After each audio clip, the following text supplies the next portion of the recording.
Assalomu alaykum Vodilli fermer obunachilari. Bizda mana yangiliklar fermachamizda xudo xolasa modellarimiz chiqyapti. Hayotda ham bor edi, uni video qilishga ulgurmadik. Kech payt boshqa joyga olib qo'ydilardi. Endi ochib mana bunisiga keldi. Bunisi hali ochgani yo'q.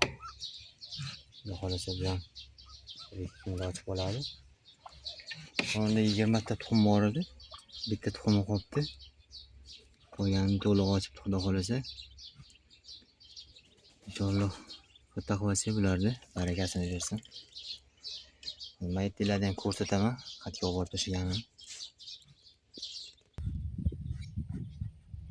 Mana narigalik aytganlarim baqa olib qo'ydim dedimki. Bular baqa olganim sababi yog'dan ochmaganlar baqa o'tib ketmasin dedim tagidan. Shuncha olib qo'ygan. 15 ta ochgan. 15 ta bolasi bor buni. Bular 2 kun bo'ldi ochganiga, 2 kunlik bo'ldi bular. Nariga bugun ertalab ochib chiqdi hammasini. Bularni yana ko'chiramiz bugun boshqa joyga. Временный joy hozir.